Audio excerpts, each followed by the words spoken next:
In the last few steps, we looked at features that Spring Boot provides to help you quickly develop applications.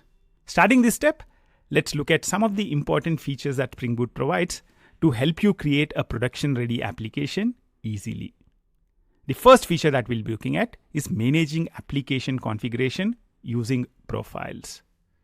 Whenever we talk about applications, they have different environments.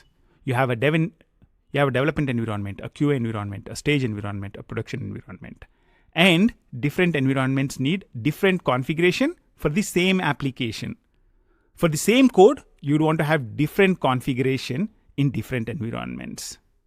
You might be talking to a different database, or you might be calling a different web service. Dev environment would be talking to dev database.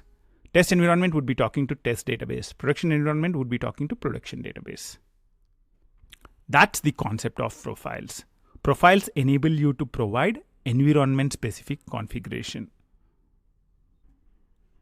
Let's say I want to configure different things for my environments. I might have a dev environment, a QA environment, a stage environment, and a production environment. Whenever you have configuration that you would need to manage for different environments, you can go and create a separate profile for each one of these. So you can create a profile for dev, a profile for QA, a profile for stage, and a profile for prod.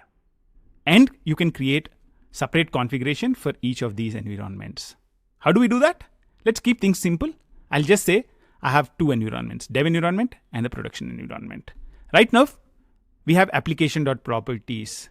In the application.properties file, which is in source main resources, application.properties, we have logging.level.org.spring framework is equal to debug.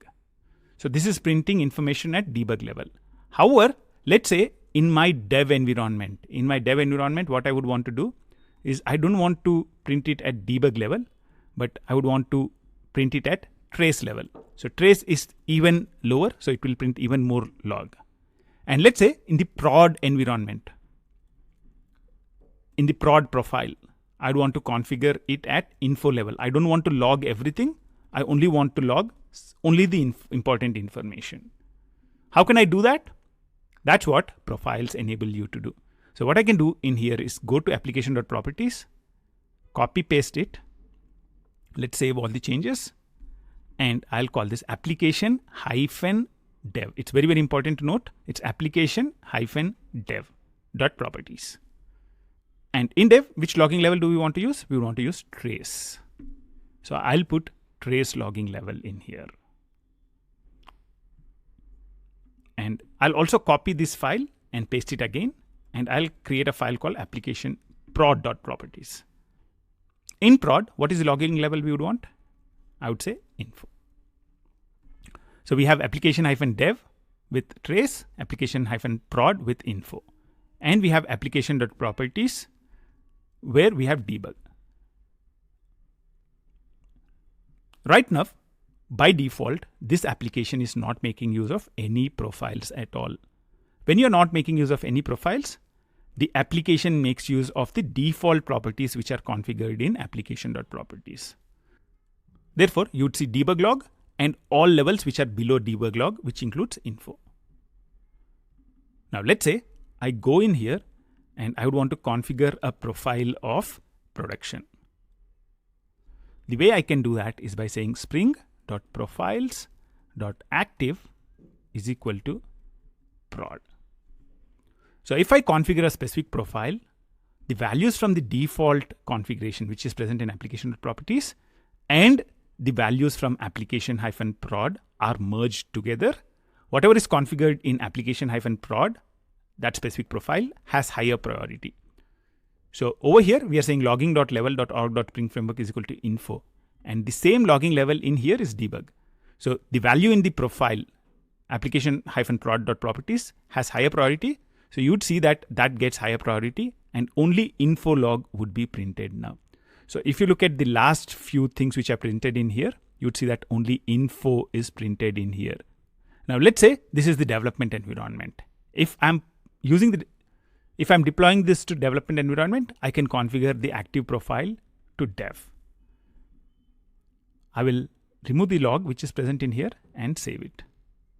you'd see that nav trace information is also printed in here. So it's printing trace, debug, and info. Typically, whenever you look at logging frameworks, there are multiple logging levels which are supported. Trace, debug, info, warning, error, and off. Off would actually turn off entire logging. If you use error, only errors and exceptions would be printed. Warning is one level above, which prints a little bit more information. Info would print all the things which are logged at info level. Debug would print a lot more information, and trace would print everything there is to log. So these are the different logging levels which are typically used by most logging frameworks. And one of the things that you need to know is that if you enable trace, if the logging level is set to trace, like it is set in here, in that kind of scenario, everything is printed. So if you set it to trace, debug, info, warning, error, and off. If you set it to trace, then all the levels below it, debug, info, warning, and error would be printed. If you set the logging level to debug, then debug, info, warning, and error are printed. If you set it to info, warning, and error are printed. So warning prints warning and error prints only the error information. So having a high-level overview of this is very, very important as we look more at logging. In this step, we talked about the fact that applications have different environments, and different environments might need different configuration. For example, the logging level in different environments might need to be different. And that's where you can make use of profiles. You can create multiple profiles for different environments with the names application-dev, application-prod, application-QA, and so on and so forth. And you can use active profiles to set the profiles which you would want to be active. The example which we looked at in this specific step is a trivial one. We were playing with different log levels. Let's look at a much more complex example in the next step.